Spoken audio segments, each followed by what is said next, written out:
Good morning and welcome to another episode of the Friday Cuppa. I'm Victoria, your host. Each episode we'll be sitting down together with a nice cuppa because who doesn't love a bit of tea? We share insightful conversations over a cuppa every other Friday with entrepreneurs, change makers and community leaders exploring their passions, journeys and the lessons they've learned along the way. So today I welcome two ladies who are a force to be reckoned with. We have the delightful Lisa Jane and Jen. Hello, ladies. How are you?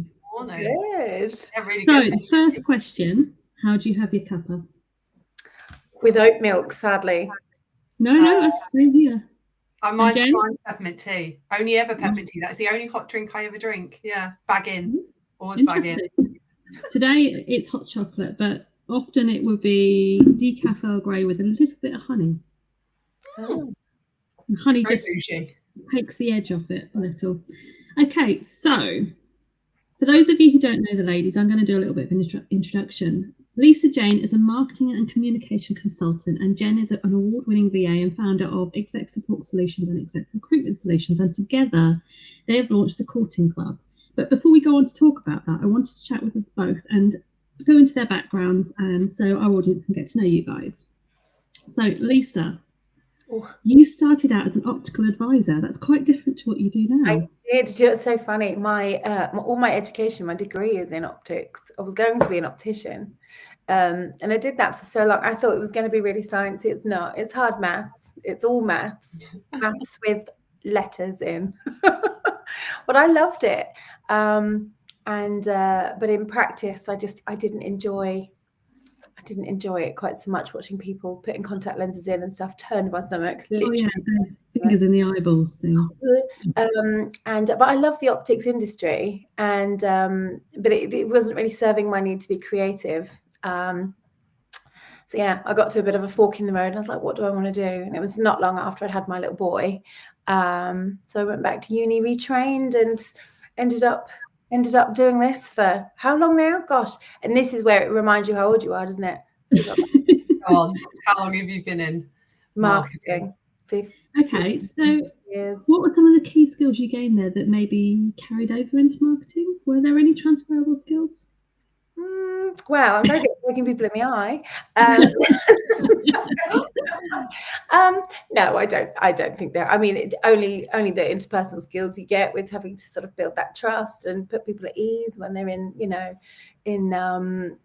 the practice and things like that. So not really. I mean, it couldn't be more different if I tried, could it? Let's face it.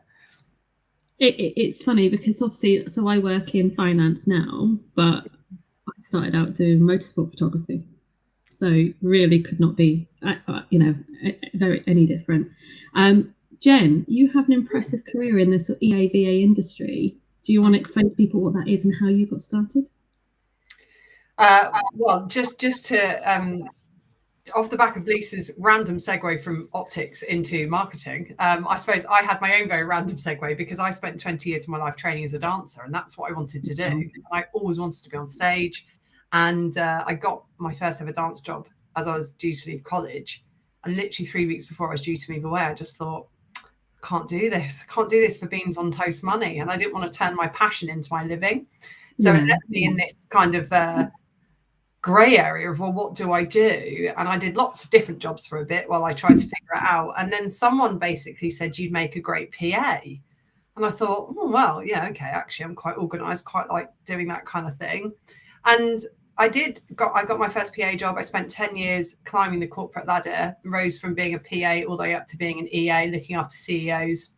I absolutely loved it. But when I was made redundant from my last employed role, it literally just put the opportunity in my lap to become my own boss and launch a virtual PA agency. And that was 6.5 years ago. So yeah, since then, just sort of continued to do what we do, but launched another business in the meantime. And then obviously launched another thing with Lisa here, Glance for Punishment. But I think we see gaps in the market and we just go, let's do it. And I get excited about it. So why not? So for anyone listening who's considering a career change or starting a new venture, what's the most valuable piece of advice you'd give them? And that question is to both of you. I'd say just get on with it. Just do it. Yeah, go for it. Go for it is my advice. Yeah, I think if you've got an idea and you can put some time into working out what that looks like for you and how you're going to sell it to people and why they're going to want to part with money for it, then yeah, and just give it your all. No one else is going to go and do it better than you are, I don't think. No, we've had a comment from Luke who says, can't stay, but it's a strong panel. Happy International Women's Day tomorrow, ladies. Thanks, Luke. That's nice. Yeah, that is nice. It's funny though, Victoria, because like one of the things we see so much, so obviously the way the three of us are connected, which I'm sure you're going to get to, is the fact that we all do networking together. And so it's one of the things I hear so much of in the room is people going, I've relaunched, I've just, I've rebranded myself, and they've reinvented themselves entirely with entirely new things. And it's one of the things I get so excited about for them, just sort of. Well, you say that obviously I have two businesses. So on the one side, I've got the finance stuff, but then I got involved with business mentoring through the Help to Grow scheme. Yeah, and through that, I then launched Aspire Minds, and I niched into the neurodiverse, as a parent with a neurodiverse child and being autistic myself. For want of better words, I wanted to help my people. I wanted to help others who had similar struggles to myself, where I could understand them and put those skills to use. So you did touch on it then. So for those of you who don't know, these two ladies both host local business buzz events. And in fact, I work alongside Jen as her ambassador. So my question to you both is, how important is networking in your business, and what are your top tips for anyone new to networking? Go on, Jen. I'll go first. How important is networking? Honestly, it's vital. I have now built and grown two businesses solely based on referrals and through the connections that I've created through networking and my professional networks that I've built up around me. And not only that, and I think people don't believe me very easily when I say this, but I have made firm friends whilst out networking and in the years that I've built businesses. And I mean that. And that includes you two ladies right here. I would not have wanted to go into business with Lisa if we didn't get on the way that we did and the way that our minds complement each other. And so networking has afforded me so many friendships, opportunities. It's been absolutely vital. So yeah, I always find it interesting when people are nervous to get going, and I understand the nerves. I've been there myself. Yeah. But once you're there and you're in it, then it goes pretty quick. Yeah, I mean, Lisa, you must have good tips because you've both networked and now obviously run your own networking event. So yeah, it's a really funny one. So as a marketer and digital marketer, I mean, I could do the same as everybody else does and just blast everything out online, and that wasn't really the way I wanted to go. So I invest my time and money, and any energy I would put into my marketing for my business goes into networking. And in doing that, I wanted to be the face of mine. So I actually host in Warwick. It's an area I was new to. I didn't know anybody there. My networking prior to that was in and around Oxfordshire, and how I met you two lovely ladies. So and it's an interesting one because I would genuinely say that probably about 80% of my business has come from referrals in the room. My dream customers, my clients are not likely to be in the room, but their clients probably are. And this is a really important point that we're probably going to touch on in a minute. And that is, it's through growing the relationships, making the friends, growing the connections, nurturing them, that you get referred into other businesses, you get introduced, and you're walking amongst they're your advocates, aren't they? They really are. I mean, Warwick Buzz is fantastic because I work with a lot of the people in my, it's a close circle for me now. So my sponsors and my Buzz Plusser and a couple of the key members that always come back. We actually all work with each other in some capacity. So, you bring someone along, there's 10 referrals right there. They're gonna talk you up, and that's kind of how it works, isn't it? So and it's really nice those relationships you build. So for 3 years, obviously, I hosted an event, it's like you two ladies do, and I stepped back not because I didn't love it, but because I had too much going on in my life at that point. And then when I was able to come back, obviously, I came back and joined Jen's team. And you're such a great ambassador. Not only, I think, what the extra thing you bring to doing it, Victoria, is the fact that you have been and hosted your own event, but also you're so in the room, and that's why you're such a valuable part of the team, because you're warm, you're friendly, you're personable. People know they can go up to you for help or questions. You go and approach other people if you see that they might need some help in the room. And the one thing I was going to add on to Lisa's tips about networking is, the one thing I'll say to anybody about networking, whether they're a bit nervous or reticent or they've never done it before, you'll never be the only person in the room that feels like that. So you're always going to be amongst, other people feeling what you're feeling, even if you're not showing it. But I strongly believe in when you've left a networking event and also when you're there in the room, it's really about how you make people feel. Sometimes it's not even about what you've said, how you've come across, put your business across, the words that you've used, whether you've left them a nice business card or anything else like that. It's how you make them feel. And if you make someone feel a really nice way, that's what they remember. That's what they hold on to. Yeah. And that is really important, I think. And that's what I love about it so much. Because even on the days when I think, oh God, I'm really not in the mood for networking today, I don't want to have to go and put my best face on, I always leave that room buzzing and I'm in such a good mood. And it's reflected by the numbers that we see every month repeatedly. And it's not like it's always the same people. We have a really decent stream of new people coming along. And then obviously we have a blind spot that leads to your meetings. I cannot believe this, because this is, the amount of time we've been doing this with the networking circuit that we're connected to. I had 15 new people attend my event last month. That's amazing. It's awesome, isn't it? And what I love is that people who might never have networked before, or they haven't networked for like 5-10 years, they choose our meetings to come and be the first time they go back to networking. I love, because they're putting some trust and faith in us to make that experience decent enough that they will make some connections, have some enjoyable conversations and leave the room and hopefully want to come back. That's massive. Yeah. And I've got friends that I met 6 years ago when I first met you at Vista, who don't really network that much anymore. They come back once in a blue moon, but I've got some really good friendships with them now. And it was lovely to see. We've had fun nights out, haven't we? We've had Christmas parties and summer socials and all sorts, and that we don't do that out of obligation. It's because we genuinely enjoy each other's company, which I love. I would add, for anyone watching, that we do work as well. It's not all just work. Yeah. We're like any awesome powerhouse of a woman. We juggle it all. So we do. Okay, so now for the bit that I'm sure our audience are waiting for, the courting club. What sparked the idea to create a dating club for the 35 to 55 age group? Wow, that's an interesting one, because it really, there's a long-winded story here, but it really boiled down to a few ranty phone calls after some horrific first dates, quite honestly. Jen and I both found ourselves single after 15-year relationships, long-term relationships and marriages. And the last time either of us was single was 2007, 2008? Well, it was at a time when dating apps just didn't exist. They didn't exist. There was plenty of fish, or I don't think I even had a mobile. The last time I was single, mobile phones had just come out, or I just had my first mobile. There you go.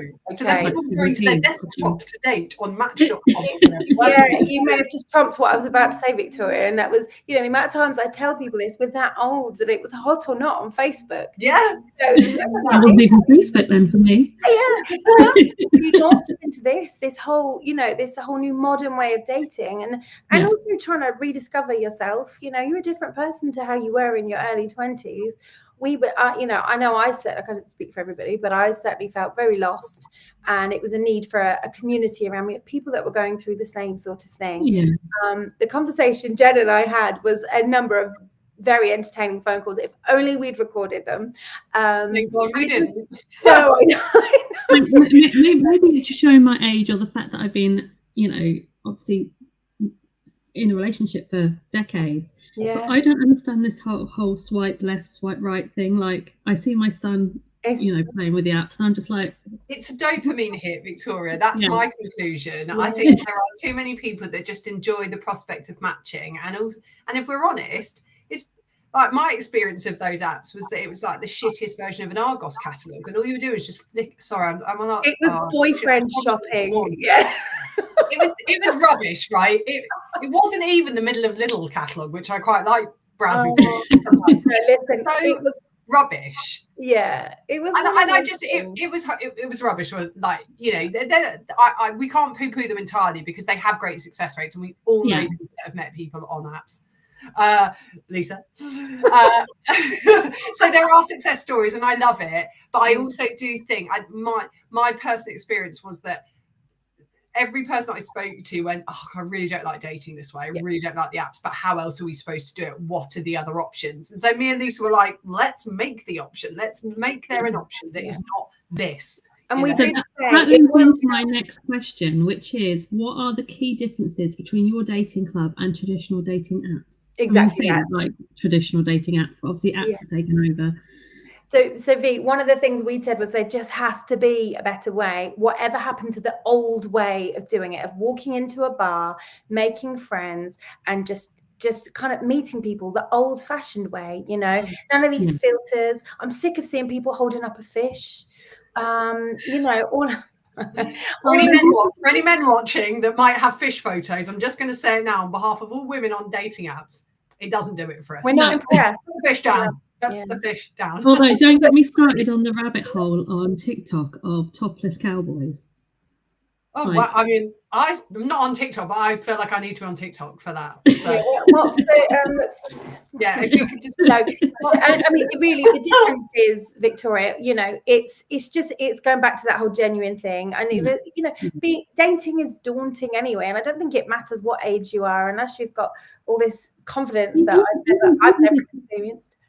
You know, even just making friends can be daunting, let alone romantically being interested. And then if you've been off the market for a long period of time because you've been in a relationship, it's like, then how do you read signals? Do you know what I mean? And this is the thing, right? And this is what we were finding, though, and the reason that we've put an age limit-ish on it is exactly for that reason, Victoria. So if you take the average 38, 39, 40, 45-year-old, chances are they've come out of a long-term relationship, possibly a marriage. They might have found themselves single again for the first time in 15, 20 years, i.e., you know, post when these apps existed. They might be exploring, you know, being a single parent for the first time ever and what that looks like. They might also be the only person amongst their friendship group that is single.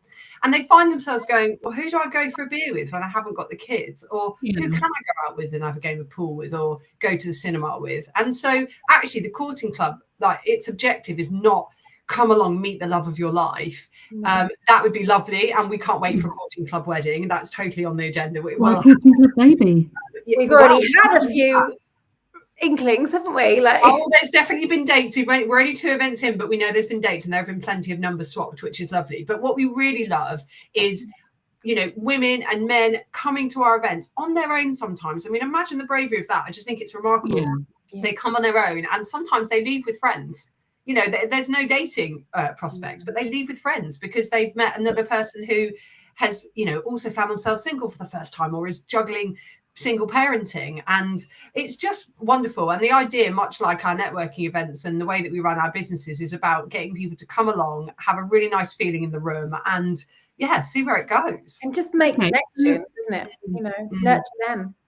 What kind of events and experiences can members of the courting club expect? Well, is that me? I don't mind. We have been asked quite a bit about speed dating. We're going to put a pin in that for a little bit, because there are speed dating events that go on. I think what sets us aside from them is that it's not forced, it's not cheesy, there's no sort of intense format or anything like that. They definitely have their place. For now, the events that we're talking about, and we've got a whole year's worth of events planned now as of yesterday, so we are now booked until January next year, which is exciting. But we have a calendar filled with the singles mix and mingles, which is, you know, the format that we've just discussed. Come along, you know, just chat to everybody. And Jen, I think you had a really nice point about this, and we saw this especially at the first one, didn't we? The women really bonding with the women, and we've heard about lots of coffee dates and things that have happened, but it meant that they know somebody to come along with for the next one, and so people aren't going to be so worried about it's coming. I find interesting. There's an app called Meetups, I think. Yeah. And I've been on there before, and I've gone along to a ladies' coffee morning, thinking I would make some friends and connect with different people. And by far, I think I was about 15, 20 years older than the rest of them. So really? awkward. Wow. I was like, yeah, I don't think I'll do that one again. But the concept was really nice. The idea of just, you know, going on Saturday morning for an hour or so, having a coffee with some people I didn't know, and making friends. Yeah, we aim to have a really relaxed format about our events, so that we do kind of take away that sort of forced speed dating nature that I think gives people the ick, especially of our age. The idea of the repetitive monotony of a 7-minute conversation over and over, I think, is actually a little bit tired now, personally.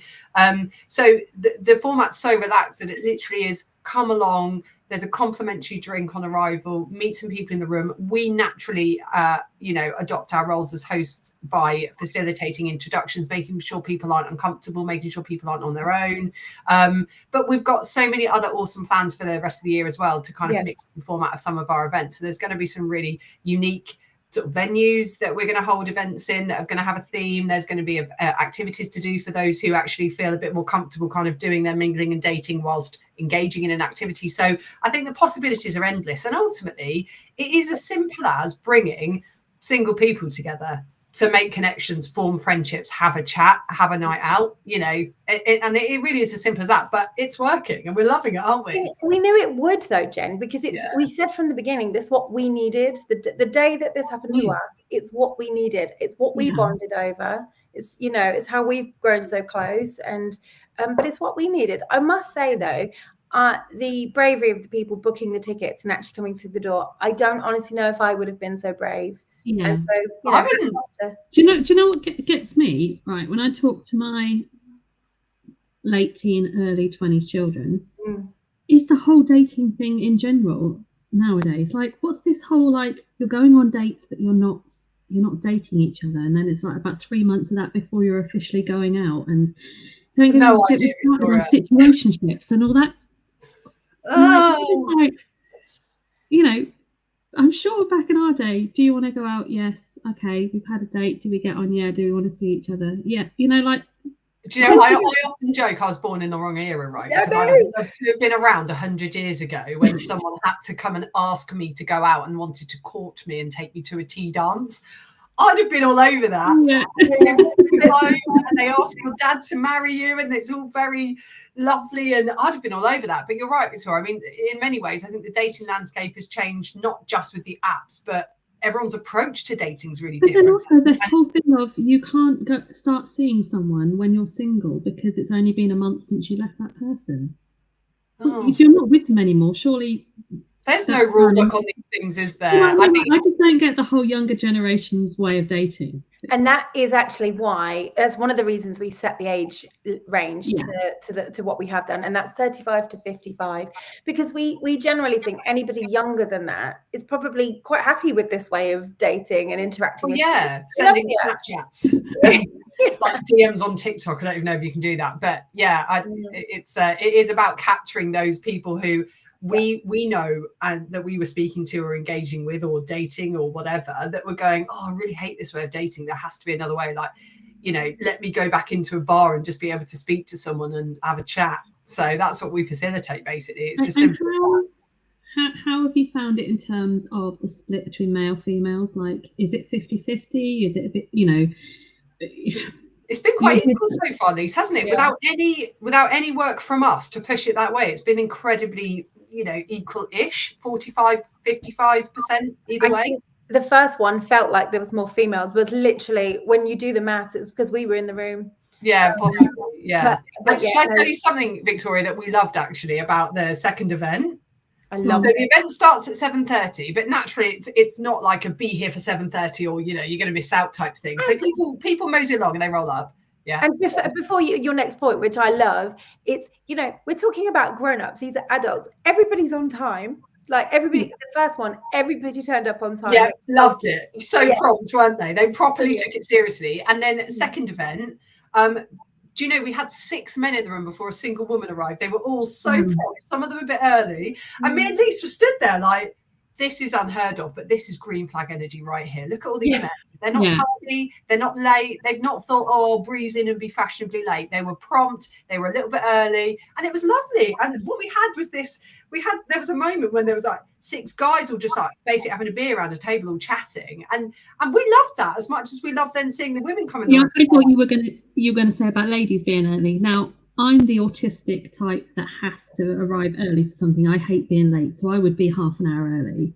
Whereas my child with the autism, she would be the one that, like, she's meant to be at school at 8:40 and she's rolling in at 10 a.m. Like, it's genuinely not so.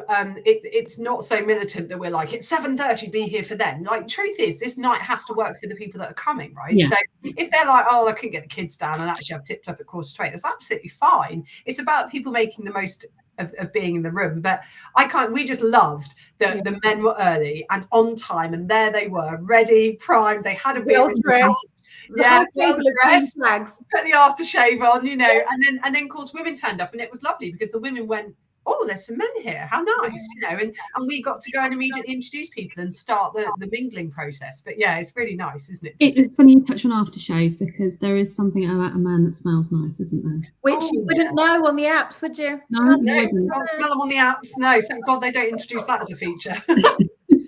There's one aftershave when I was younger that literally, if a guy walked past, I would be like, oh, go on, what was it? Because I've got one of those aftershaves. Go on, what was it? I've also got one that gave me the ick, and to this day it still gives me the ick. Okay, what gives you the ick? Sorry, Jean-Paul Gaultier. Oh, really? Yeah. It's the one that came in a bottle that looked like a torso with the stripy, like, sailor top on. I know we're going off a tangent into fragrances, but then even then, like the other day, I was looking at my perfumes, and I've probably had about 20 bottles of Coco Mademoiselle over the years. I used to wear that, love it.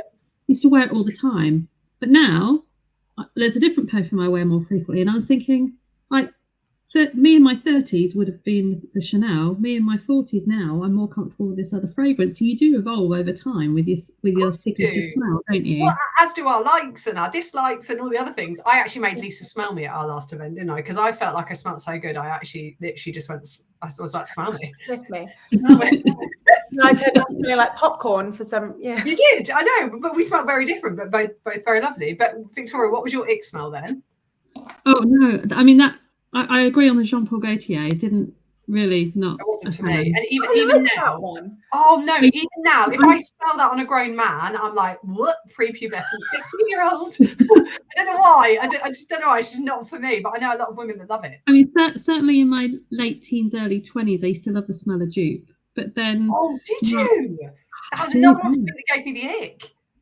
But then my oldest son wore that for a few years, and as much as I love the smell, now it just doesn't do anything for me. Like, yeah, I mean, well, that's a different connotation, right? I think my dad started as well, which also made me go, well, I can't like that. But then, I mean, I think back to, like, I used to wear very sweet smelling perfumes in my 20s until I discovered the Chanel.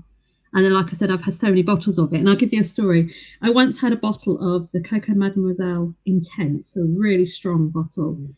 100 ml bottle, and I dropped it in my handbag and it smashed, and the whole handbag for about 2 years all you could see. One of them.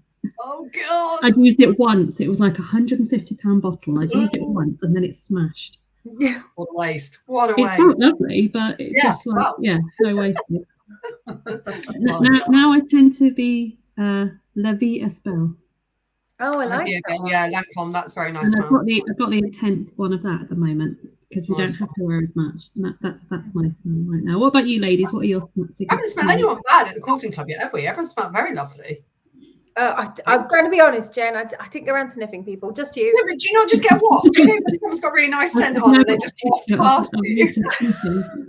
I promise. Disclaimer: don't worry about coming to the courting club. Jen won't smell you. Let's just come in. But on that subject, ladies, what are your signature perfumes? As we're discussing that. Mine is a JPJ, actually, but it's not. It's a nice one. Oh, which one is it? JPG.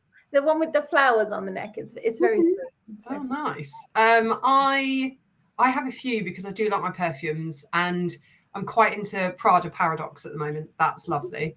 I think my daughter likes Prada. Yeah. Very nice. Yeah. So, yeah. There you go. I don't mind. I quite like more stuff that's got more of a sweet note.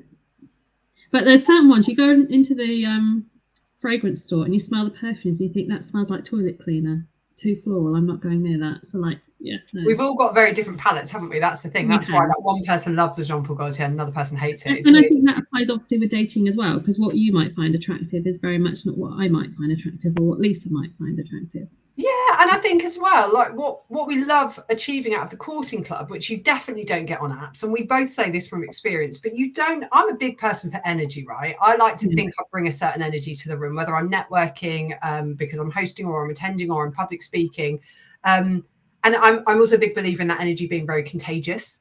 And so I love that in the room at the courting club, people will talk to each other that I bet probably would have swiped past each other on an app. Yeah.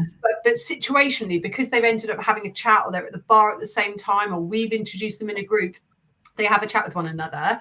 And you can see them getting on in a way that they're picking up each other's energy or they're enjoying each other's energy. And you just can't get that on an app. It's so 2D, isn't it? It's so, do I like the look of this person's face? Like, you know, whereas we give people things to talk about in the room, we give them conversation starters, we'll give them, you know, things to discuss. And next thing you know, you've got two people talking about their favorite book, or they both realize they're dog lovers, and you know, they're sharing pictures of their dogs. Like, I just love that. And you don't get that on. And you'll get people that are demisexual. So do you know what that is? Yeah, so these are people that aren't, correct me if I'm wrong, but they're not remotely attracted to someone aesthetically. It's purely about once they get to know someone and the attraction. Yeah. So you'll get people like that who will thrive at your event, who would, like you say, on the dating apps would swipe and not really connect with it and not engage. So I think there's definitely a place for it.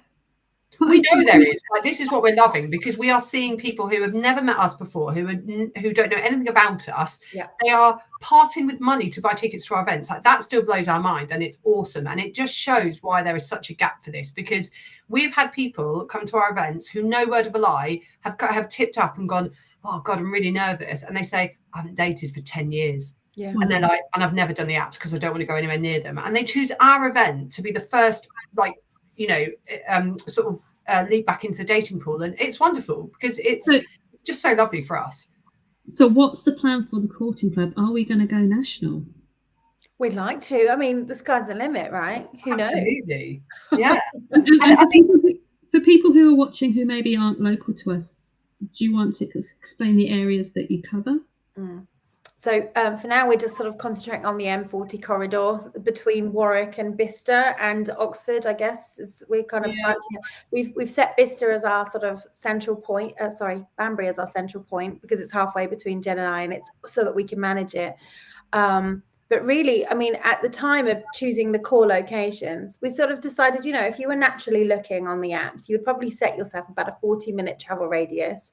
Yeah. And what we want to see is people from Bicester coming to the Banbury event, and then the Banbury event going, you know, visiting the Warwick event, and back and forth, you know, and mixing around a bit so that they start meeting new people. So the idea is we're going to be visiting a different town every week. We'll be going back to Banbury in a couple of months. Bicester's, Warwick's next, then Bicester. So we'll be returning there. And it's just so that we're, you know, mixing it up, and hopefully people can come along and meet new people each time. And so that's kind of, I don't know if I answered your question. Probably. Well, I wish you guys all the best with it. I'm so excited for how it's going for you guys. And I love that you two have put it up. What's next for you both individually? Because obviously, Lisa, you have your amazing rumour mill marketing agency, and Jen, you've got your two businesses. And so, yeah, what's coming up next for you two? I think just growing it, just growing what we're doing. I mean, my business is going from strength to strength. I'm really pleased. I think moving to Warwick and doing the networking there has really, really helped. The courting club has really helped as well. I mean, you know, regardless of what the original intentions were set out to do, the amount of people that we talk to, and it's one of the first things you ask about, isn't it, when you meet someone and you're like, oh, so what do you do? Yeah. You know, and when my answer is genuinely this, I make this is what I do. It's we love it. Yeah. And it really is Oh, who's that? I love this. I don't know. So we've got a comment from a LinkedIn user, but it's not showing their name, unfortunately. It says, enjoyed this, ladies, but have to go. Mental note, Jennifer won't be wearing my Jean-Paul Gaultier scent. Whoever you are welcome to wear whatever scent you wish. It is not about me. I also wouldn't be as rude as to go, I hate your perfume or your aftershave. I was going to say that for those who don't realise, we've got the link to your website if they want to check it out. Yeah, amazing. Thank you, Victoria. Yeah. I think, do you know what else I love about what we're doing here and why I think it's important? We've had lots of our own friends and the people in our own networks that aren't single, but have really helped get behind this. And they've gone, oh, my friend's single. She's just come out of a marriage, 6 months ago, a year ago. First time she's been single. She really doesn't know what to do on the dating scene. I'm going to share your website. I'm going to send you your Instagram page. And they are doing that. And so we are once again seeing the beauty and the benefits of networking, referrals and word of mouth. And you'll get people that are maybe newly single and not quite ready to date that will then have that in the back of their mind. So when they are ready, they go, oh, I can go and check out the courting club. Yeah. Or do you know what? They come along because they just want to be in a room with other single people. Because like I said earlier, they've realised that actually all their mates are still happily married off and they haven't got any single friends. And they're left going, well, who do I hang out with when they're doing the family stuff and the kids stuff and the couple stuff? So yeah, that's also really lovely. There's no pressure about the courting club events, Lise, is there? It's come along, enjoy who you meet, just act with dignity and enjoy it, tell everyone about it and hopefully come back again. Yeah. Is there a Facebook community or some sort of thing where people connect outside of the events? No, we want them to come. We want them to I come. know you want them to come, but I didn't know if you had like a Facebook community group or something similar. Do you know, we've got a Facebook page that people can like, but it's funny how few people will because they almost don't want to advertise the fact that they're liking a dating site, right? But genuinely, we encourage people in the room to make their connections in that room. And that means if they want to swap numbers, then they do it and they go away. They might have a date, they might have a chat. We have no aspirations to be matchmakers. Because quite frankly, the people that we're inviting into the room, Victoria, are grown-ups. They are 35 to 55 years old. We are putting them in a safe, comfortable, enjoyable environment where everyone else in the room is single. So they shouldn't feel nervous about going up to someone saying, look, I've really enjoyed chatting to you tonight. Do you fancy a coffee sometime? Can I grab your number? But we have a really simple rule amongst the group, which is essentially act with respect. If you don't want to give your number to someone, just be kind and polite enough to say, look, I wasn't feeling it, but hey, why don't we get together at the next courting club event? Maybe we could chat there and pick it up there. So we also don't want what we're doing to then be contradicted by creating something digitally, because actually that's what we're trying to steer away from. So, that's fair enough. I just didn't, it's an interesting point for that as well. It's an interesting point there, Victoria, because we get asked quite a lot. We get asked in the rooms a lot as well. I certainly get asked out and about, do you share everyone's number afterwards? First of all, that would be a GDPR nightmare. We're not doing that. So just to reassure anyone that's watching it, that's thinking about coming along, we absolutely don't do that. But similarly, if we made a group and then we're connecting people, it might be that you're connected then with somebody that you just didn't really want to be connected with, and we don't want to do that to people. So no, we're not making an online group. And just in case anyone was wondering, we definitely don't share anyone's numbers. Not at all. We have been known to both be messaged individually after to say, oh, I really liked such and such in the room, but I didn't quite feel like I could ask them for their number. Would you help? And we will do that, and we have done it. But like I say, we're not setting ourselves up here to be matchmakers. We want to empower people in the room enough to just go, do you fancy a coffee another time? Can I grab your number, or can I give you mine, and then text me if you want, text, or don't text me if you don't want.